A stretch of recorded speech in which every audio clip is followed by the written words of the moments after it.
Hay una fuerza casi invisible, silenciosa, pero absolutamente imparable que ha ido esculpiendo cada forma de vida en este planeta. No, no es magia, y aunque se apoya en el azar, el proceso en sí no tiene nada de aleatorio. Es un mecanismo de una elegancia y una potencia que quitan el aliento. Un motor de cambio que lleva miles de millones de años en marcha. Una fuerza que, como dirían en las películas, simplemente se abre camino. Así que esa es la gran pregunta que vamos a intentar desentrañar hoy. ¿Qué es exactamente esa fuerza y cómo demonios funciona? Vamos a sumergirnos en uno de los secretos más fascinantes y poderosos de la propia vida. Para hacernos una idea de su escala, solo hay que mirar hacia atrás.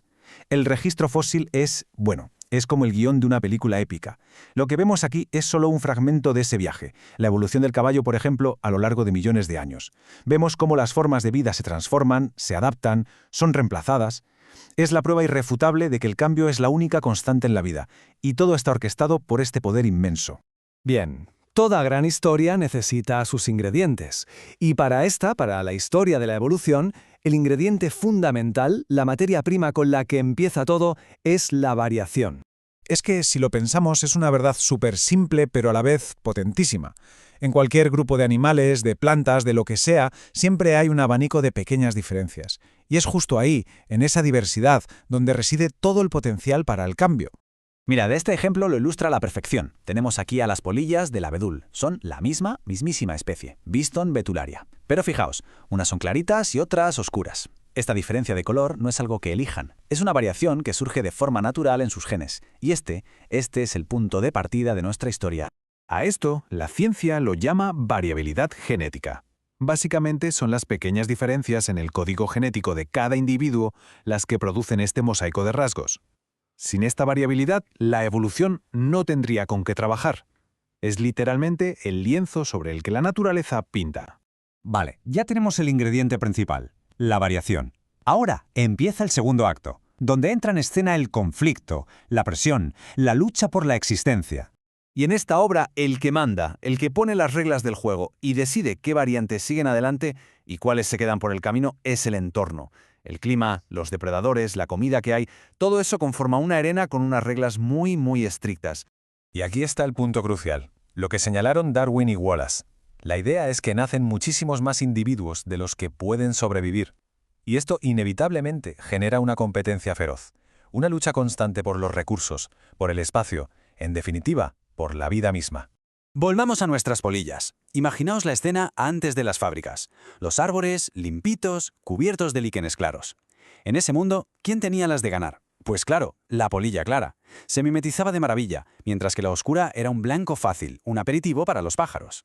Las reglas del juego, en ese momento, favorecían al color claro. Pero entonces llegó la revolución industrial. Y de repente, el mundo cambió. El hollín de las fábricas lo tiñó todo de negro. El escenario de nuestra historia se transformó por completo. Las reglas del juego se acababan de reescribir. Y claro, con este cambio, las tornas giraron 180 grados. De repente, ser una polilla oscura era la ventaja definitiva, el camuflaje perfecto. Mientras tanto, las pobres polillas claras, que antes pasaban desapercibidas, ahora eran como luces de neón sobre el fondo oscuro. El entorno, sin pensar ni planificar nada, seleccionó a los supervivientes, favoreció al rasgo oscuro con una eficiencia brutal. Pero ojo, sobrevivir a la lucha es solo la mitad de la batalla. El verdadero éxito, lo que de verdad impulsa la evolución, es dejar un legado. Es transmitir esos rasgos ganadores a la siguiente generación. Aquí se ve muy bien una de las ideas más importantes. Por un lado estaba Lamarck, que pensaba que si una jirafa se pasaba la vida estirando el cuello para comer, sus hijos nacerían con el cuello un poco más largo. Pero no, Darwin y Wallace dieron en el clavo. La variación ya existía desde el principio. Había jirafas que por pura genética tenían el cuello un poco más largo y otras un poco más corto. ¿Qué pasaba? Pues que las de cuello largo llegaban a más comida, vivían más tiempo y, aquí está la clave, tenían más crías, que a su vez heredaban ese rasgo de cuello largo. No se hereda el esfuerzo, se hereda el rasgo que te permite tener éxito. Y a todo este mecanismo, a este proceso, es a lo que llamamos selección natural. Es así de simple y a la vez así de potente. El entorno ejerce una presión, la variabilidad genética ofrece las distintas opciones y los individuos con los rasgos mejor adaptados a ese entorno concreto sobreviven y se reproducen más. Con el tiempo, esos rasgos favorables se vuelven más y más comunes. Y que nadie piense que esto es solo una teoría sobre el pasado, ¿eh? Es un proceso que estamos viendo hoy mismo, en directo.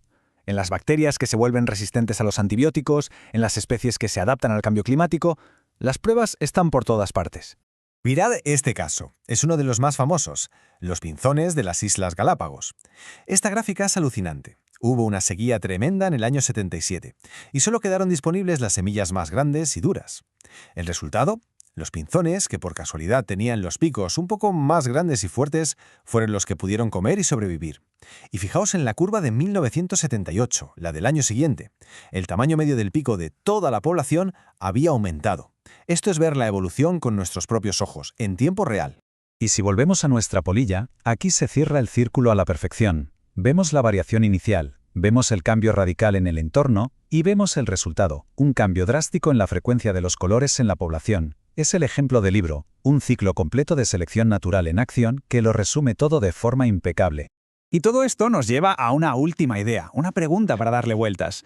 Si esta fuerza imparable nunca se ha detenido, ¿qué cambios están sucediendo ahora mismo, a nuestro alrededor? Porque la evolución no es algo que esté solo en los museos o los libros de texto. Sigue actuando hoy, en este preciso instante, en cada hospital, en cada bosque, en cada ecosistema. La historia de la vida se sigue escribiendo ahora mismo.